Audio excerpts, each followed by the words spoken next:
I always felt like I had like a very normal childhood. As I got older, I realized like I was kind of like a little bit different to people. Building stuff and making stuff and like, I don't know, like just figuring things out. Like that's just like kind of the sort of thing that I would do.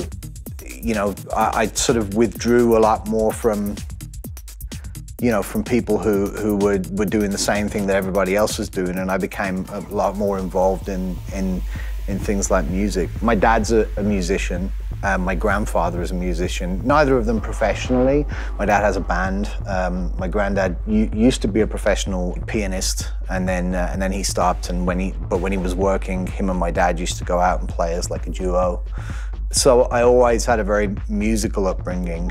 I was really drawn to my granddad's side of things because he used to make sure he got like the latest keyboards. And I mean, when you think about them now, when I think about the actual stuff that he had, like, I mean, it was just, you know, it just sounds so basic now, but at the time, it was so revolutionary. And that really, you know, that spurred my start into music technology, I think. I got a residency at God's Kitchen, and at the time, God's Kitchen was like a big club, you know, like every single week in, week out, massive artists, people like Armin and Sasha and Oakenfold and Paul Van Dyke and everyone were just coming through the doors week in and week out. And we just took that room to the next level. It was like accidental. I wasn't really aiming to be like, you know, I'm gonna be this superstar DJ. All I was doing is just like, I don't want to have a normal job. I want to do music. I really enjoy making records, even if it's for somebody else. And I really, really enjoy playing them to people. And that's just what I want to do. You remember your first time?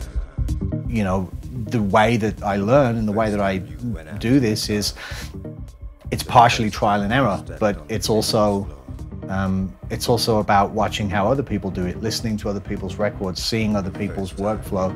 The best and most informative times that I've ever had in the studio have been when I've been sitting with other people and, you know, they've done something that I wouldn't normally do, and I'm like, well, you know what, hey, that's kind of cool.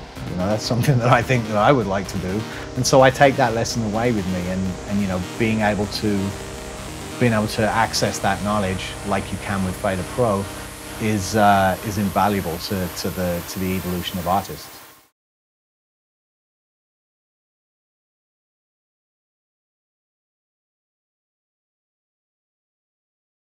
So if we wanted to do something that's a little bit kind of, you know, classic in that kind of sense.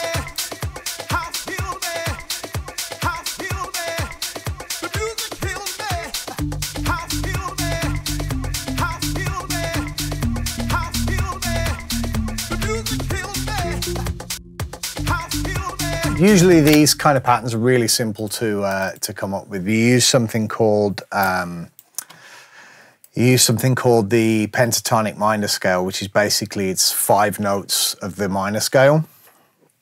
You've got your root note. You've got the note 2 semitones below it. Then you've got your minor third. You've got your 4th. And you've got your 5th. And then basically those are all the notes that you need.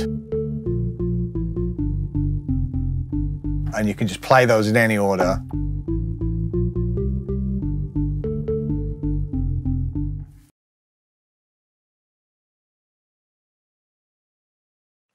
So the first thing we want to do is add a little bit of magic to this vocal in the breakdown. And one of the plugins that I can recommend for that is from the Jack Joseph Puig collection by Waves. So I'm going to open up their vocal stereo. Now this plugin is fantastic. I spent a lot of my time when I was doing the last one of these for you guys, you know, basically sort of praising Steve Duda for all the things that he's introduced me to. And I've got to say, this is another one of the plugins that he showed me that basically takes everything that you could ever possibly want to do to a vocal and boils it down to one plugin that's really easy to understand. I mean, you know, it even explains things in like fun words, like you've got a knob with magic written on it, you've got a knob with space written on it, and you know, it just keeps things really simple and makes things really exciting. So I mean, I'm going to put the plug-in straight on the vocal here, and now it's already got a compressor and stuff built into it. So here the compressor's turned to minimum, and I'm just gradually going to put it up.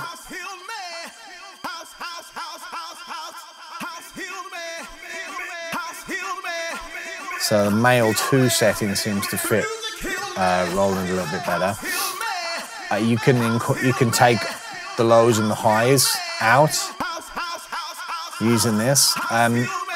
As a golden rule, like lows tend to be a lot lower on vocals these days than they ever used to be, because people, they don't necessarily want to hear the body of the vocal, just the sibilants and the words and the consonants. You know, it just kind of like sits over the top of the music a lot better that way. I am going to turn the space knob up a little bit. I mean, you can hear that gives you like a slap back kind of effect.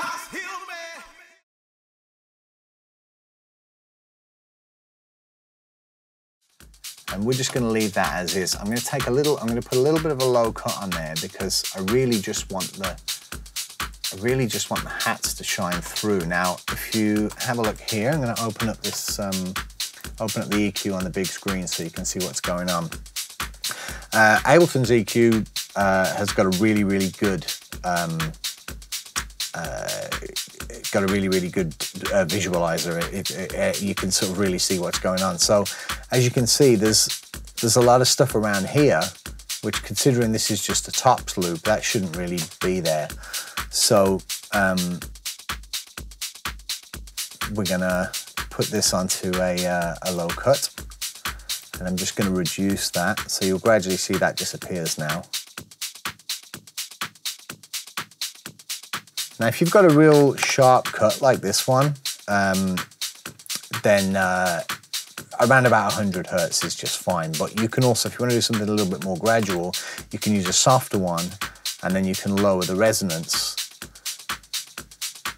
And that does a really nice job of taking things out, but it's not quite so harsh. And sometimes when you want a top loop, you kind of just want like the bottom end to disappear, but everything else to be intact. So we're going to use a really steep curve on this one, and I think that'll be fine. And then we're also going to boost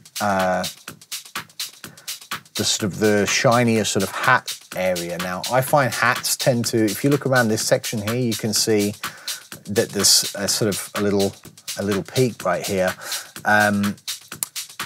That is kind of like, this area here is sort of the realm where hats start to get sort of exciting. So I'm going to take point number 3, which is currently set at 1 kilohertz, and I'm going to put that at around about 1.5 kilohertz, which you can see straight away that's jumped to the point where the sort of more exciting sound is.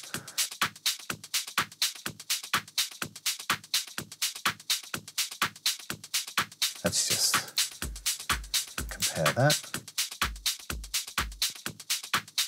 Yeah, we can take a little bit more off this bottom end.